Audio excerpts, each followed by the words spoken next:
आज जो specifically press conference call की थी, और पहले मैं उस पर बात करूंगा, फिर मैं अपने वकील अली गौहर दुरानी साहब को ज़रा इनवाइट करूंगा कि वो उस पर रोशनी डालें, और फिर उसके बाद आपको ज़रा रिफ्रेशर देते हैं कि जनरली जो हम अपने केसेस कर रहे हैं कि उसमें किस टाइप का सबूत जो है वो आ रहा है। कल शाम मुझे ये एनवेलप मिला घर पे, ये पाकिस्तान पोस्ट का लोकली पोस्टेड है, मुझे नहीं पता जो एड्रेस है वो सही है या नहीं, मैंने फ़ोन नंबर ट्राई किया, वो फ़ोन नंबर नहीं मिल रहा।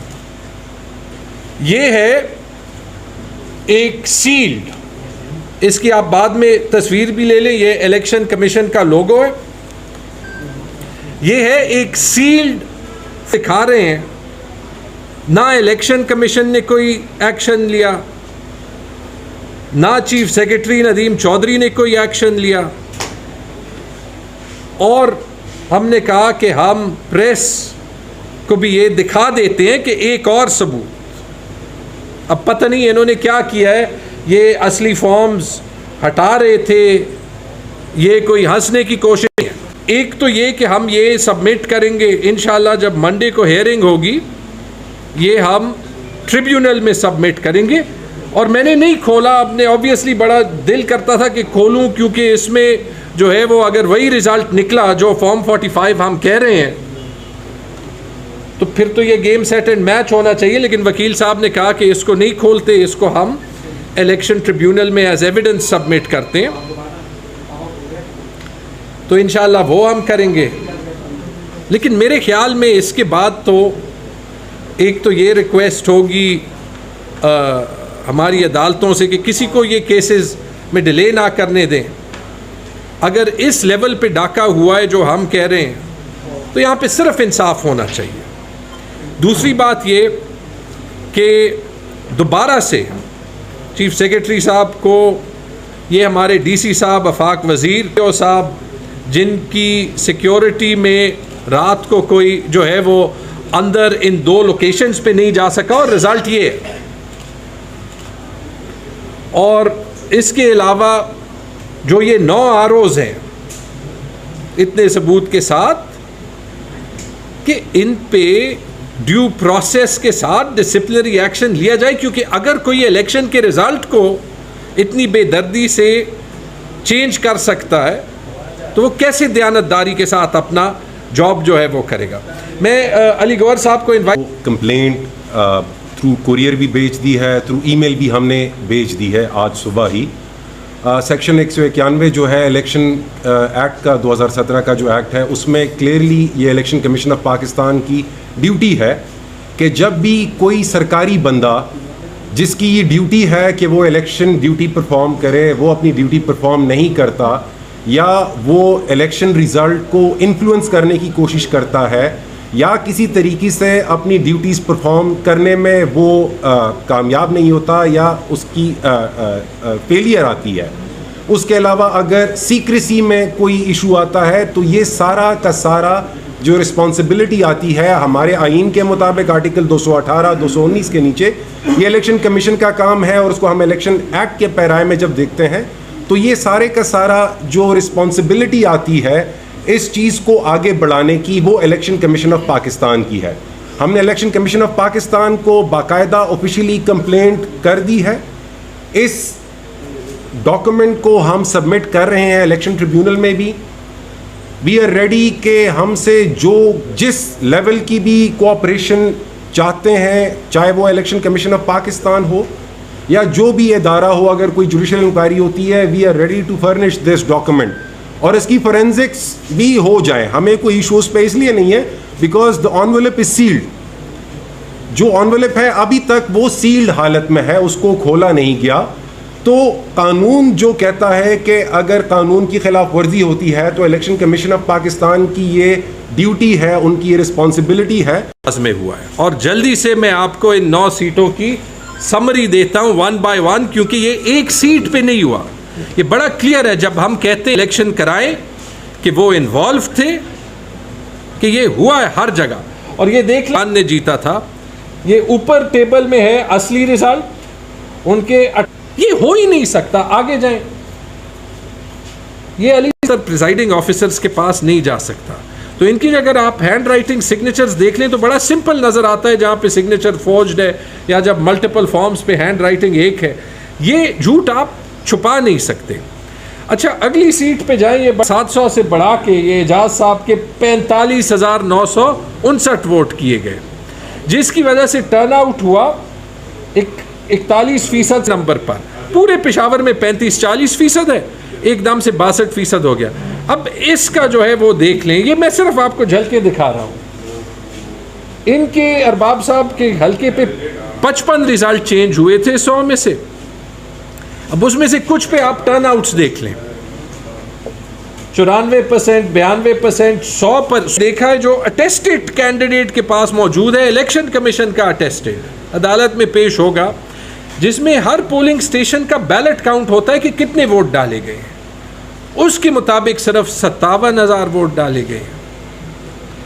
और 33,000 का जो फ़र्क है वो क्या है?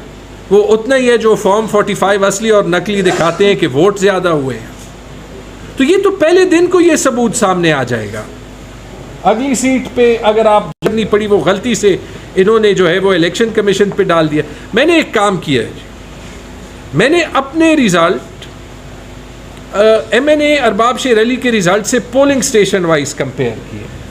अब ये देख ले है वो हारे थे, तो जब उनके फॉर्म अपलोड हो गए, रिज़ल्ट तो फॉर्म 48 में होता है, जब फॉर्म अपलोड हो गए, ये देखें, ये जो ऑफिशियल रिज़ल्ट है फॉर्म 48, और ये मौजूद है, आप खुद इलेक्शन कमीशन पे जो है वो देख लें।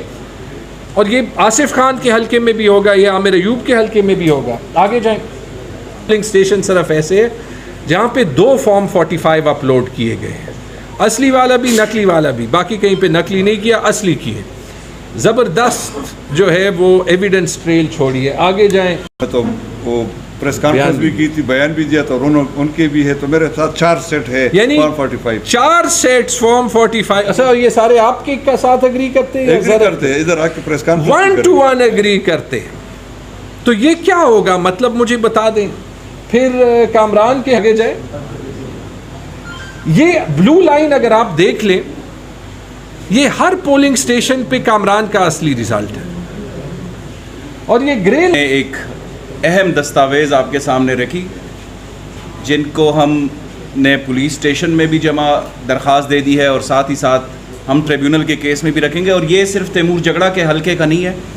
पहले दिन से तकरीबन 14 फरवरी को जब हमने प्रेस कॉन्फ्रेंस की थी, आप सबके सामने हमने कहा था कि नए फॉर्म 45 बनाए जा रहे हैं।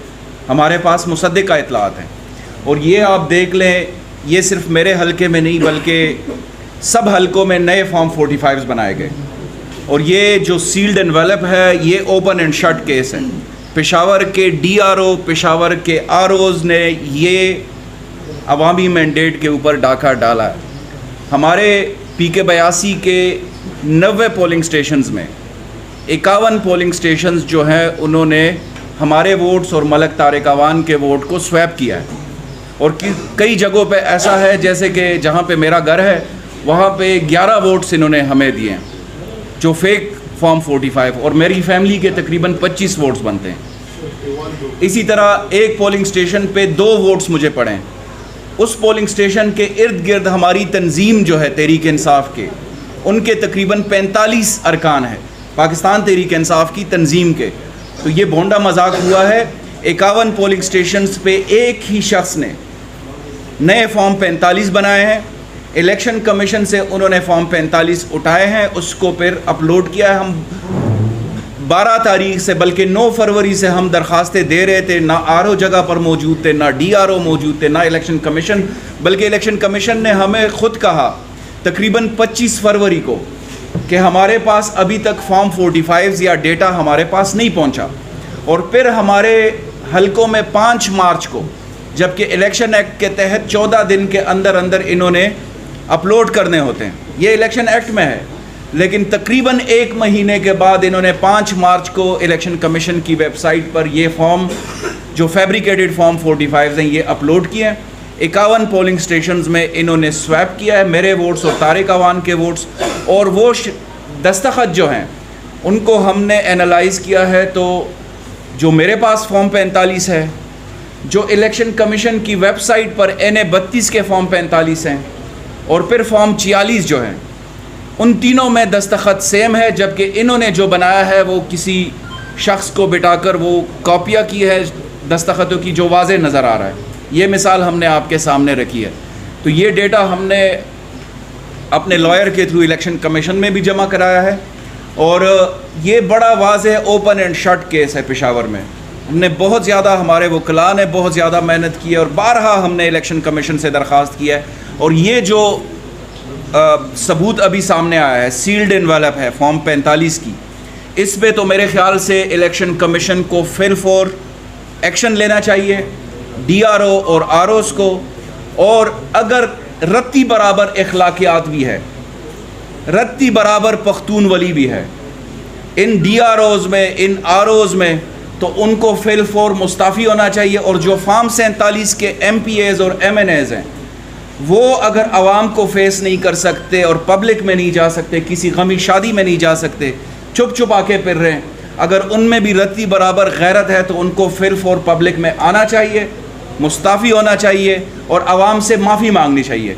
मैं आखिर में आप सबका मशकूर भी हूँ, और ये भी मैं बता देना चाहता हूँ कि पेशावर शहर को एक मुनज़्ज़म तरीके से हक़ नुमाइंदगी से महरूम किया गया है। इसके ऊपर पेशावर की आवाम, कल आपने देखा पूरा पेशावर निकल आया खान साहब की रिहाई के लिए, और पेशावर के अवाम इसके ऊपर खामोश नहीं बैठेंगे। हमारा सबसे बड़ा ऑब्जेक्टिव खान साहब की रिहाई है, इंशाल्लाह उसके लिए जद्दोजहद जारी है, और उसके बाद जो खान साहब का मैंडेट चोरी हुआ है उसके ख़िलाफ़ हम आराम से नहीं बैठेंगे, ना हम इनको आराम से बैठने देंगे जिन्होंने ये अवाम के हुकूक पर डाका डाला है। बहुत शुक्रिया।